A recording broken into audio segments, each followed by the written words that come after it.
Welcome back to The Contrarian, everyone. Today I will be talking about gold, silver, the miners.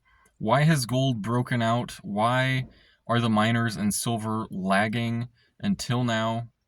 I made a video about a month ago really detailing why I expected gold to continue to rally after it broke through the 2100 level. Why I thought that it had kind of reached a different phase in the market of sorts, and why back then I expected silver and the miners to play catch up. Right now I do expect that to continue. I expect gold to continue to trend higher, although we might be due for a pullback here, not, breaking below the 2100 level likely.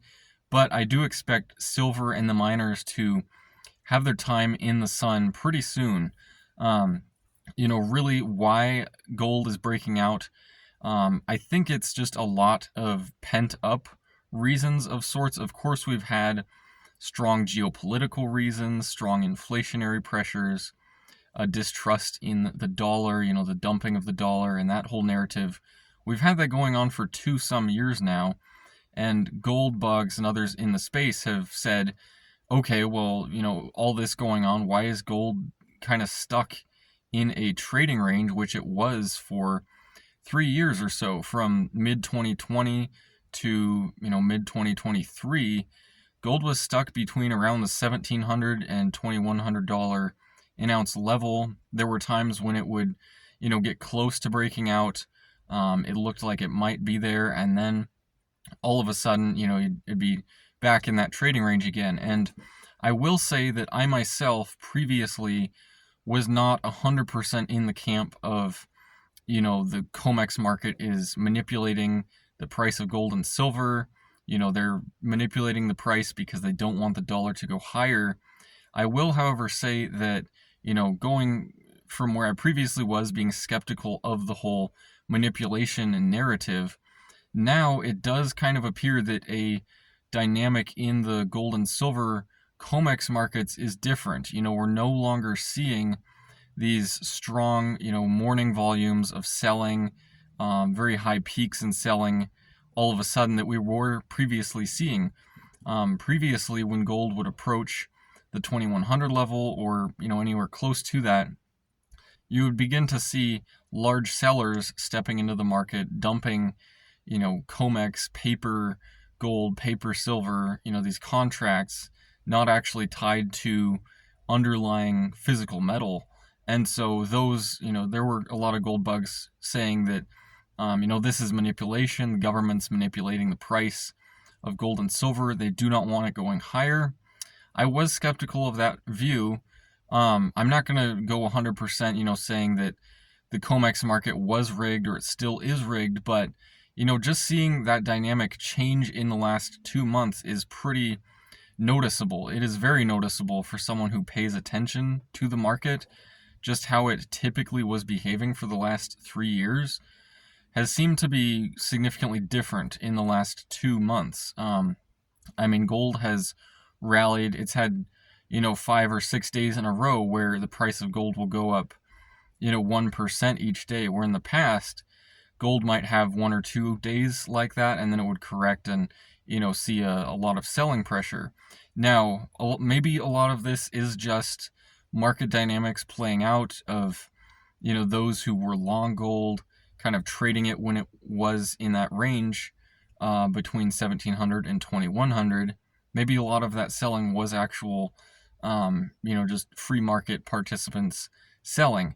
But maybe there was a degree of manipulation out there. I don't know 100% on that. All I know is the price of gold is actually in a strong breakout mode right now, and if the momentum continues, I see no reason why gold should have to correct significantly lower, why this trend would stop continuing. So that being said, I have kind of been open more to the idea of manipulation previously going on in the metals and the miners and things like that. Simply put, the reason for that would be, gold, silver are very much so a canary in the coal mine for the dollar being the world's reserve currency. If the dollar is breaking, if gold and silver are breaking out decisively in dollar terms, it simply means that the dollar is being devalued more and more quickly against a fixed unit of value. And so that could pose a discouraging sign for potential buyers of dollars and U.S. Treasury bonds. And so the incentive is for gold not to rally, for gold to actually stay constant in terms of the dollar. But of course, the dollar is no longer backed by anything value of fixed intrinsic value like gold. And so that whole gold standard of currency has not been there since 1971. So since then, gold has rallied quite a bit relative to the dollar, but it has had periods where the price of gold has actually corrected significantly in that same time frame. So it has not been just a linear trend upwards of gold priced in dollars. Rather, you do still see these market cycles where participants get very euphoric and excited and bid up the price of gold way above its justifiable price in dollars, and then it has to correct. So we saw that in the early 1980s, saw that about a decade ago or so, or more than a decade now, when the great financial crisis was happening. And now we're seeing it again with gold and silver breaking out. Silver, it's worth pointing out, actually has a ways to go to get to all-time highs of around $60 an ounce. It has a ways to go to get there. So silver, if anything, could be the top performer in the kind of latter two-thirds, latter half of the bull market phase. I do think that gold continues to break out. I do think the miners finally get some catch-up rallies, and especially silver. I do think silver does participate very strongly as well. The miners, it's an interesting thing to look at in terms of why they aren't participating yet as much as they typically do in bull markets with gold especially. I mean, looking at some gold miners, you would think that the price of gold is at $1,500 an ounce and that it's not exciting whatsoever. And there's a few dynamics in the miners that are going against them. One being inflation still being high in energy costs and labor and other inputs that they have to put into actually mining gold. So even though the price of gold has gone up, a lot of the times these miners still aren't having that great of quarterly earnings reports. They've been kind of in the doghouse in the last 3 years, a very unloved sector. And so I think it will take some time for investors to really warm up to the idea of getting back into the gold and silver miners. Just seeing kind of the downward spiral they've been in for 3 years, it oftentimes takes a decent amount of time, takes a few really positive quarterly earnings from maybe some of the big players out there to actually turn sentiment around for the miners. And I will say what the miners have going for them going forward is, gold and silver prices, if they stay decisively above kind of the 2200 level, if they stay above that level, the profitability of the miners is strongly dependent on the average price of gold and silver. It's not really dependent on what is the peak price that gold hits and stays there for 5 minutes. It's dependent on what is the average price the miners are selling gold for during the 3 months. So I will say that the miners do have that going for them in the fact that gold, breaking higher and not retracing dramatically does maintain a much higher average selling price for them. So profitability should be able to be there for the miners much more so than it has been in the past. I will say the management for miners has been very disappointing in the past. Management, it's kind of never really realized how best to almost sell themselves as a company, as a sector. So you definitely have those who are knowledgeable, who are qualified, the Frank Drustas, the Ian Telfers out there, but they're kind of an older generation. There's a lot of participants with them who were leading these companies, Wheaton or Newmont or Barrick Gold or whoever they were.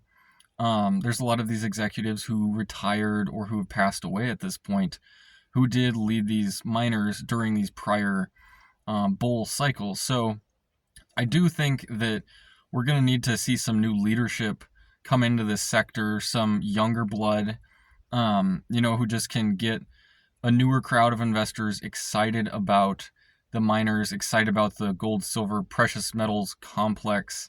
Because, you have good executives right now, broadly speaking, but are they really good at selling, at pitching the idea of investing in precious metals, investing in their miner stock in particular? Most of them aren't that great of salespeople, unfortunately, for these mining stocks. So management has not been there as much as it was in the past. That's all I'm saying with this. So I guess bottom line, I am still very bullish on the miners and the precious metals sector as a whole. I think we've kind of reached a new market dynamic at this time, and I do expect it to continue for, at least a few more months, if not kind of broadly speaking, the remainder of 2024. I will say that there's going to be some times where we have some pullbacks in the price of gold. It's maybe looking a bit toppy right now, so we could pull back. We could even retest the 2100 level to almost reset sentiment again, but I just don't see that quite out there yet, but it definitely is possible. So all that being said, I would love to know what all of you out there watching this think about gold and silver, the precious metals, and the miner complexes, what your thoughts and opinions are on them, and I hope to see